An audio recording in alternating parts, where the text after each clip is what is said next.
Peace and blessings. This is Nubia, I, the Raw Food Goddess, the Womb Priestess, and the Holistic Practitioner.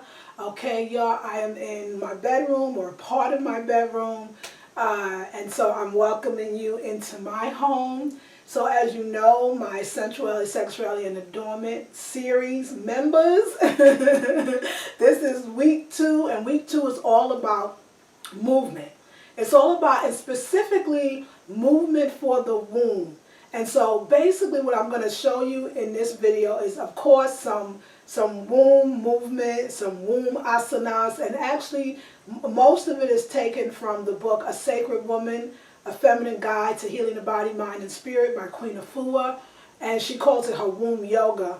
And I'm going to specifically show you the asanas, or the postures for the womb itself. So let me tell you about how important it is to move your womb. And a lot of people don't know, or how important it is to move your body.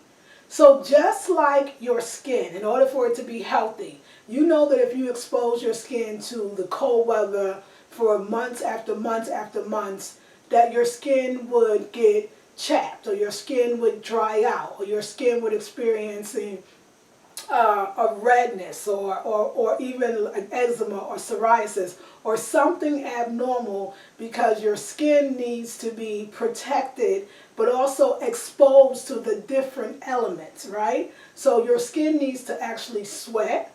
Your skin will go through different temperatures. Your body will adjust to the different temperatures, but the body is always adjusting, and the body is actually built to adjust. So, but we have to help the body. So even though the body is built to adjust, the body adjusts to the weather, and the body even adjusts to circumstances. Sometimes we bring on circumstances to our bodies that our bodies cannot adjust to because they are unnatural. So particularly for people of color, a lot of times, the reason why I use the idea of the cold climate, for people of color or black people, that cold climate 24/7 keeps us kind of locked up, right? Keeps us, bundled up, keeps us so protected that we're not actually exposing ourselves to the other elements of the sun, or the cool breeze, or even the warm breeze, all the things that our body needs. And so if we become, and a lot of times because of those different variations in the weather, particularly cold weather, a lot of us become stagnant. There's less moving. We're not getting out as much. We're not walking as much. We're not being exposed to the sunlight. We're not sweating. We're not running. We're not moving. And so a lot of times, people that live in cold climates have what we call a lot of experiences of arthritis, or stiffening of the bones, right? Or hip issues. As they get older, they start to have weakened hips and hip issues. And it's really because they're not moving. See, that's really what it is. It's not moving. My sister, and it's not because of the climate she lives in, it's because of the lack of movement. My sister she's only a year older than me. She's 48 years old. She lives in Brooklyn, New York. And she went to the doctor, and he diagnosed her with having arthritis in her pelvic bone. And so for a woman, our pelvis and our pelvic bone houses our womb. It is our winter coat for our womb. It is what protects us from harsh environments, toxins, and other things. It's what keeps us flexible. So flexible in life in every way. But when we become stagnant in our life on a personal level, on a spiritual level, on a romantic level, we obviously are stagnant in our lives on our womb level. And that it's not that we get unstagnant, if you will, or out of stagnation by getting a better relationship, or by even developing ourselves spiritually, if we're not spiritually including the movement of the body. The body is the temple. It's the synagogue. It's the ashram. It's the church. It's the temple. And so when you are not sending vibrational healing to the temple that houses a womb for a woman, then she becomes arthritic. She becomes stiff. And so her ideas, her thoughts, all become stiffening. But one way to get rid of that, and to move energy, and to cause heat in the womb, that's why I use the idea of, if you're in a cold climate, or you're experiencing a climate where at least there's a winter, you want to do these kind of womb movements even more than other people, because your womb can actually get cold. She can actually become stagnant. So she needs movement. When you're doing yoga or running or even lifting weights or even doing sit-ups and push-ups or the womb movement that we're about to do, you're warming up the womb. And also, you're not allowing the pelvic muscle, the pelvic bone to stiffen, to stay in one place. My sister can't hardly sit down. She has severe back issues and a lot of things that have to do with the back. Having a strong back. So your back is what's behind you. It's about what you are carrying, right? And so, but your back is connected to your buttocks. And if your buttocks are not strong, because that's what holds you up. And if your buttocks are not strong, then your back and your pelvis will be weakened as well. So we're going to do some buttock exercises. We're going to do some pelvic exercises. We're going to do some hip movements. For a woman, our hips are sacred mountains, and they house our womb.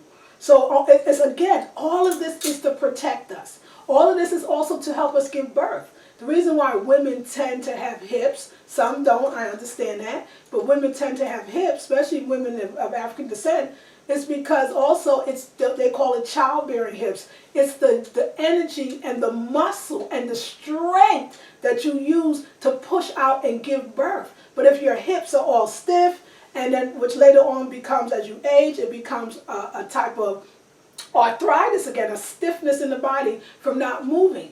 And a lot of us think it's not necessarily that we only move this part of our body during sex. But it's interesting that we use the same movements that we use during sex to heal this body. So you don't have to be having sex. At this point, I'm celibate. So if you're celibate too, this is a great way to get the kundalini flowing, the heat going within your body just through movement. And so movement is also, very holistic. It's actually soothing for the mind. It's transcendental, right? So it's transformational too. It transcends all time and space. So sometimes when you're dancing or you're moving or you're listening to blissful music, it's taking you so high, you're actually out of your body.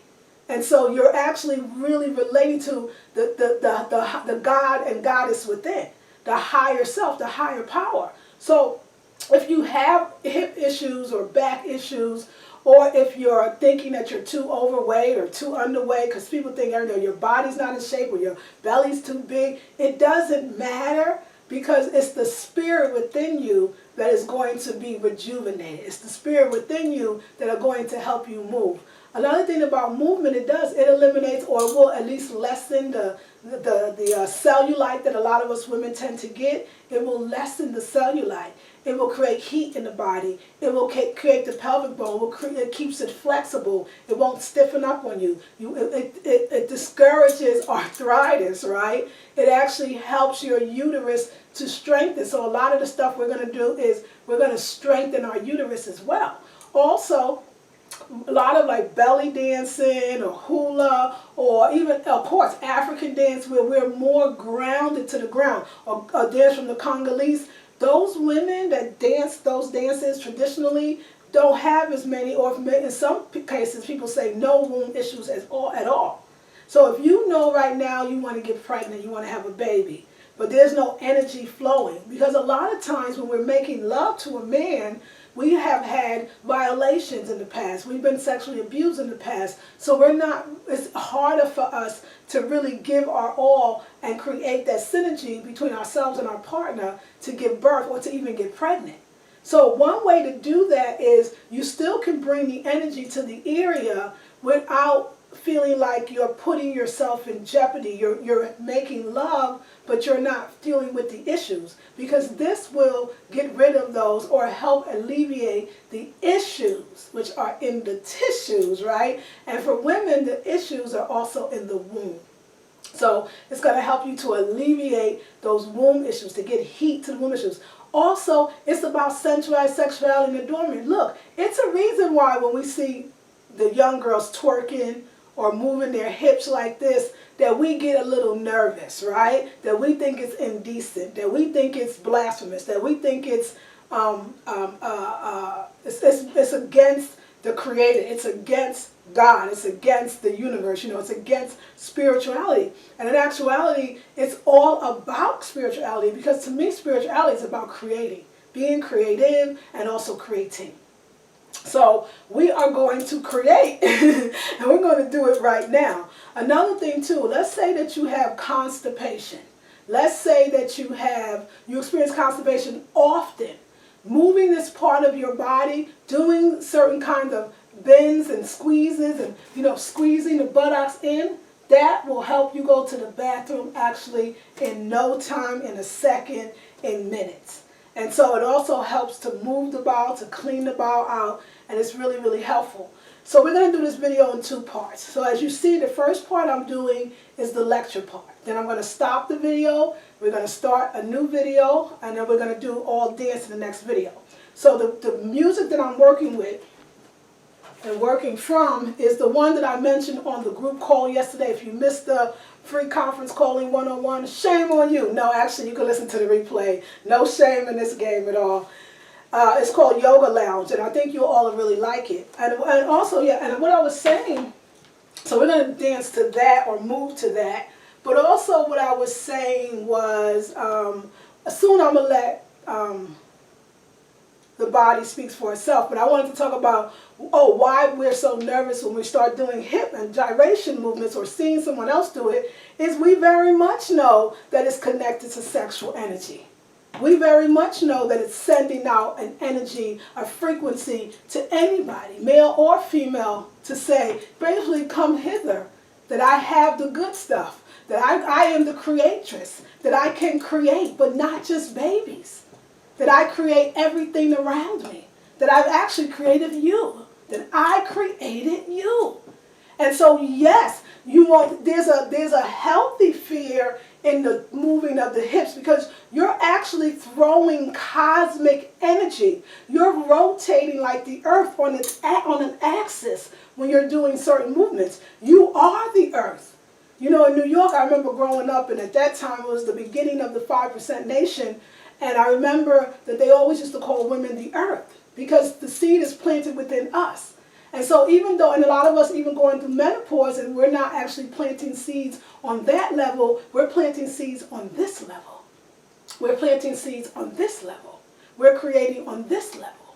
And so that is what we're going to be doing today, is creating, planting seeds, releasing, letting go of old trauma, old pain. So anyway, I'm going to cut this video, and we're going to get to the next video, and we're going to do dancing. Peace and blessings.